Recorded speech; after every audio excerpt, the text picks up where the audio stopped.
আমি করেছি। আমার মা যখন অনেক বেশি অসুস্থ হয়ে পড়লেন, আমি আমার ওয়াইফকে বললাম, মা আমার রুমে থাকবে, তোমরা অন্য রুমে চলে যাও। আমার রুমটাতে ওই রুম এসি টেসি লাগানো ছিল, অন্য রুমে নেই।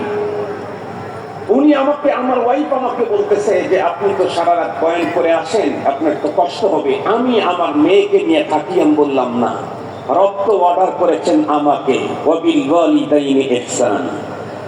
রব তো তোমাকে অর্ডার করে নাই, রব তো অর্ডার করেছেন আমাকে। তোমার জিম্মায় না, তুমি যদি এটা করো সেটা তোমার জন্য ইহসান, কিন্তু আমার তো জিম্মাদারি। আমি রাত্রে শুয়ে আধা ঘন্টা পর পর জেগে উঠি, দেখি মা কি অবস্থায় আছে, দেখি আলহামদুলিল্লাহ ভালো। আবার দেখি মা জেগে আছে, মা কিছু খেতে ইচ্ছে করে, জি বাবা আমাকে বিস্কিট খাওয়াও। আমি আলহামদুলিল্লাহ রাত্রে কতবার উঠে মা আলহামদুলিল্লাহ চেঞ্জ করে দিয়েছি, মাকে পানি পান করাইছি, মাকে বিস্কিট খাওয়াইছি। আলহামদুলিল্লাহ। কেন? কারণ এটা আল্লাহ পাকের অর্ডার। অর্ডার পালন না করলে আমাকে তার আদালতে আসামির কাঠগড়ায় দাঁড়াতে হবে। আমি তো বাংলাদেশের বক্তাদের চেয়ারম্যান, পরপরে আল্লাহর আদালতে মায়ের খিদমতের কারণে যদি আসামির কাঠগড়ায় দাঁড়াতে হয়, এর চাইতে বড় লজ্জার আর কিছু হতে পারে না। মুহতারাম হাজিরিন, রব্বুল আলামিন কি বললেন? আমার চূড়ান্ত ফয়সালা হলো ওয়াবিল ওয়ালিদাইনি ইহসানা, আব্বা আম্মার সাথে ইহসান করতে হবে। মনে রাখতে হবে, আব্বা আম্মা বেঁচে থাকতে হক হলো 7টা। আব্বা আম্মা মারা যাওয়ার পরে শরীয়ত আমাকে আরো 7টা হক দিয়েছেন। এই 14 হক আমাদেরকে জেনে সেই হক যদি পালন না করি, যতই নামাজ পড়তে পড়তে কপালে দাগ ফেলাই, যতই মাসে মাসে উমরায় যায়, প্রতি বছর হজ করতে যাই, আব্বা আম্মার হক যদি আমার দ্বারায় আদায় না হয়, আর এই বাবা মা যদি আল্লাহর আদালতে আমার বিরুদ্ধে আপিল করে, তাহলে এই বক্তাগিরি সেই দিন বোঝা যাবে, সেই দিন বোঝা যাবে মুহাদ্দিসি, সেই দিন বোঝা যাবে পীরগিরি। এই জন্য মুহতারাম হাজিরিন, আমরা পিতা মাতার হক সম্পর্কে উলামায়ে কেরামের কাছ থেকে নলেজ নেব ইনশাআল্লাহ।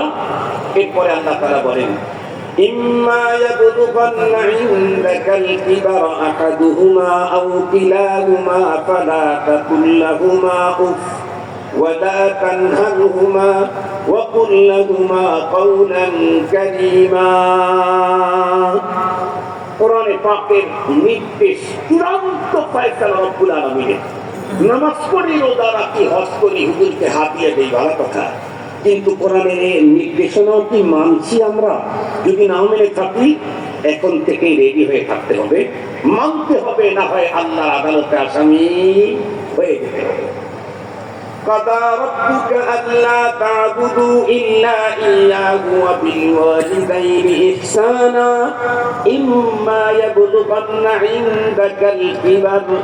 আল্লাহ বলেন, তোমার কাছে যদি তোমার পিতা মাতা আহাদুহুমা আও কিলাহুমা, একজন অথবা দুইজন যদি বার্ধক্যতায় পৌঁছে যায়, তার মানে তুমি এখনো বেঁচে আছো, তোমার বাবা অথবা মা যে কোনো একজন বুড়ো হয়ে গেছে, অথবা দুইজনের বৃদ্ধ বৃদ্ধা হয়ে গেছে,